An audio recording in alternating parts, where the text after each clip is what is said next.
Hey guys, James here again with another Civ 6 video. Recently, I've been seeing comments from a few new players who are having trouble learning and navigating the game's user interface, and with good reason. 4X games can be quite overwhelming when starting out, so I wanted to make a quick guide to explain to new players what the heck are they even looking at. I'll try to give a high-level overview of each area and the key concepts associated with it, but obviously, with a game like Civ, there are so many parts that I won't be able to explain everything. Regardless, I hope this guide will be helpful for anyone just picking up the game. So I load up a game here, and just FYI, some of these UI elements won't appear until later on in the game, or won't appear at all if you don't have the expansions. Alright, let's start with the HUD elements along the edges of the screen.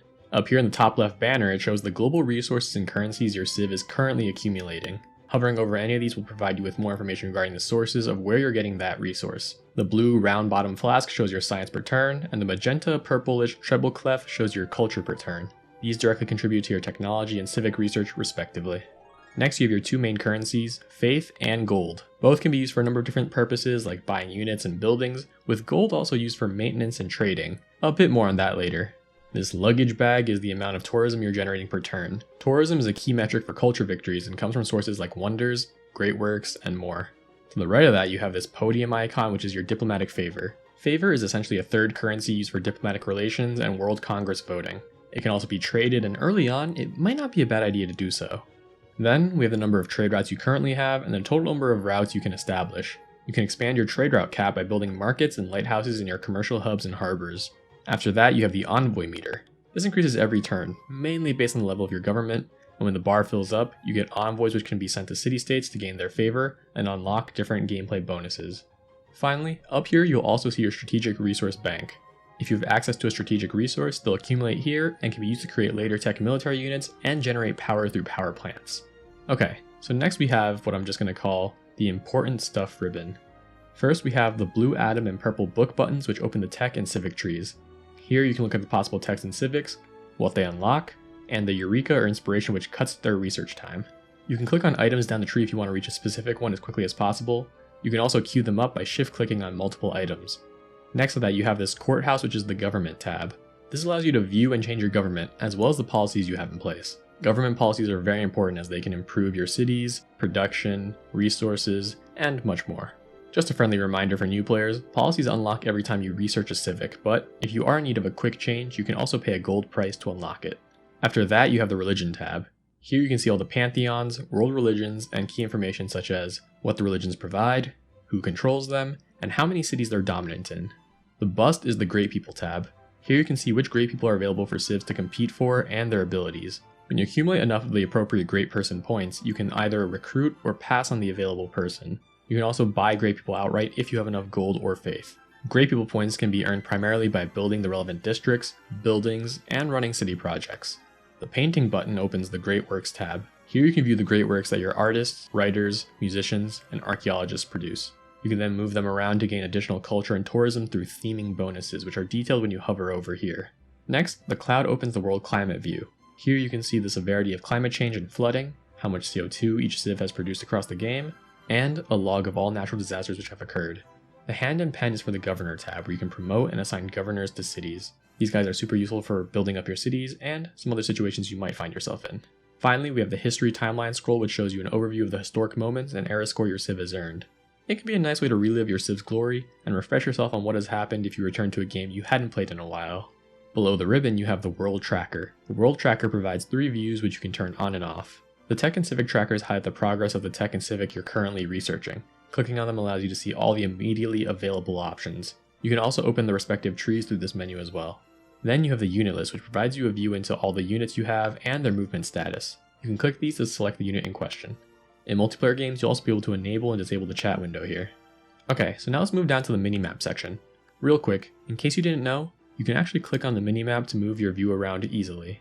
The first button we have here opens up the lenses. These create views on the game map which can provide you with key information. For example, the settler lens gives you information on possible settling spots, and the religion lens shows you how religion is spread across the land. After that, you have the map options button. Most of these options just add labels, which can be nice for flavor, but the resource icon and the yield icon options are particularly useful to display more information in the game. Then you have this location pin button, which allows you to add map tags. You can use map tags to create marks on the game board to help with your city planning and remind yourself of key places or things to do. Next, we have the map search function, which is super useful, allowing you to search for specific things on the map. In particular, you want to use this to locate strategic resources, but you can identify just about anything with this. The last two buttons are for Strategic View and the Full Screen Map. Strategic View presents an alternate map view which might be easier for some people to discern map features. The Full Screen Map essentially makes the mini-map bigger. So now let's move over to the top right. First, we have the Civilization ribbon. Here, if you enable the Show Yields and HUD ribbon option, you'll be able to see the major stats of each civ, such as their military strength, science, culture, gold, and faith. Very useful for keeping tabs on others. Clicking on your own civ's portrait will show you your unique features, abilities, units, and buildings, just in case you need a reminder of what you're capable of. Clicking on another civ's portrait opens the diplomatic view. Unfortunately, I don't think I can dive into everything here, but here you can perform several diplomatic related functions, like sending envoys to resident embassies, declaring war, making trades, and becoming allies. The other tabs in this view provide you useful information, such as gossip related to what the civ has been performing, your relationship level, your alliance level, and any grievances you generate against each other. Next to the leader portraits, you have this globe which opens up the World Congress tab. Hovering over here shows you the number of turns until the next session, and clicking on it shows the active resolutions which are impacting the world and how votes went down before. After that, we have the World Rankings panel, which shows you the status of each victory type and how each civ stacks up in each. Hovering over these circles gives you key information regarding how the civs are doing for each victory type, but you can also click into each individual tab for more information on how the victories work and each civ's status. This panel is especially useful for new players who are still learning the game and wrapping their minds around the different victory types. Then we have the City-States panel. This view shows you all the city-states you've met, how many of your envoys you've sent to each, the bonuses you can earn from them, and their suzerain. The little number here shows you how many envoys you need there to become their suzerain. You'll also notice some may have a little speech bubble with an exclamation mark. Hovering over this shows you their city-state quest, which grants you an envoy there if you complete it. You can also click on the city-state's name in this view to go to them and perform other actions, such as declaring war. Next is the trade route panel. Here you can see all of your active trade routes and yields, routes from other civs to you, as well as all the other potential routes you can send. Following that, you have the espionage tab. Here you can see your spy capacity and activity, what they're currently up to, all the potential cities you can send them to, and a history of your spy missions and captured spies which you can trade. This little sun-moon thing opens up the era progress panel, which shows you an estimated number of turns until the next age, a breakdown of the type of age each civilization is in, and the threshold needed to enter a specific age type in the next era. Finally, you have the report tab, which brings up a number of different reports. These will present you with useful information regarding your cities, resources, and a log of gossip you've heard across the game. Also of note, up in the top right here is the turn tracker, a clock so you can know how much sleep you've lost, and this question mark here opens up the Civilopedia, which is a great resource for you to learn about different parts of the game. Moving to the bottom right, we have what is arguably the most important section of the UI. The bottom right is the next action button and will alert you of any available actions you can perform, like choosing research, recruiting great people, producing in cities, moving units, ending your turn, and a lot more. When in doubt, just click this button. Underneath that, you have a counter which displays the amount of era score you have and the amount you need to reach the next tier of age. The right side of the screen will also have notifications which alert you of things happening, like your units being attacked, various things coming available, and much more. If you find it annoying, you can just ignore them, but if your OCD is telling you to remove them, right-clicking them is the easiest way to dismiss each item. Okay, so to close out, let's dive into the center of the screen and the main game area, which you'll probably spend the most time looking at. Here you'll see the game map, which is divided into a bunch of hexes. Each hex will have different terrain, resources, and features. You can hover over them if you ever need more details on a tile, because only certain things can be built on certain tiles. You might see these icons over certain hexes, and that means a resource is found on that tile. Hover over the icon to see what technology you need to improve and work that tile. If you enable the Show Yields option in the Map Options tab, you'll be able to see the yields each tile can provide. This is really useful for you to make better strategic decisions. Now, I want to dive into the city and unit panels. So let's start with cities. Just by looking at a city's banner, there's some key information you can glean from it. This big circle here shows the population of the city, and the little number is the number of turns until you reach the next population level. If you have a governor in the city, it'll appear to the right of that. Otherwise, the circle to the right shows the city's current production project. Hovering over the second circle here gives you a mini loyalty breakdown and lets you know if a city may be rebelling. The third circle shows the dominant religion in the city.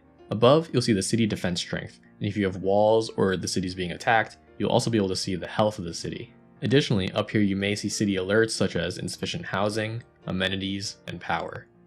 Then, when you click into a city, a panel opens at the bottom right.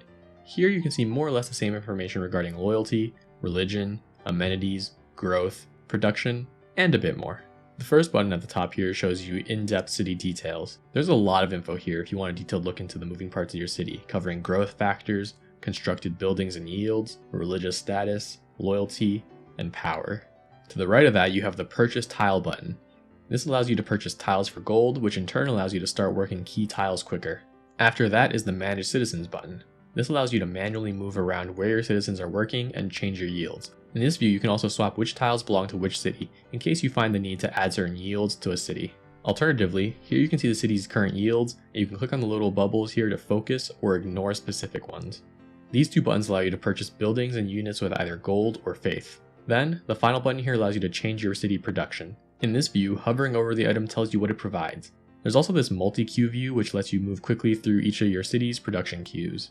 Finally, let's talk units. Clicking on a unit will show you the movement range of that unit highlighted with this teal line. If you hold right click outside of that range, the game will tell you roughly how many turns it would take the unit to reach that spot, but that number might vary if they get blocked. Clicking on a unit also opens this panel in the bottom right. There you'll see key info like their movement, number of charges, combat stats, XP, and promotions.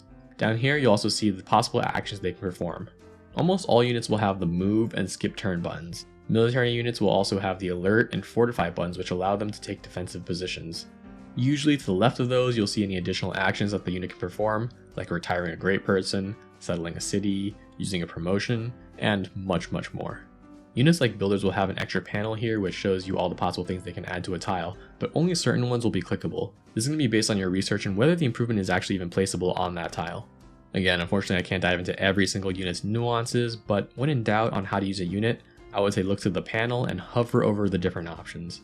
And I think that should cover most of the things you need to know. Again, I couldn't dive into everything here, so if you have any other questions, leave a comment down below or check out some of my other videos where I dive into other mechanics of the game. If you enjoyed, consider clicking some of those buttons, and I hope you have a great rest of your day.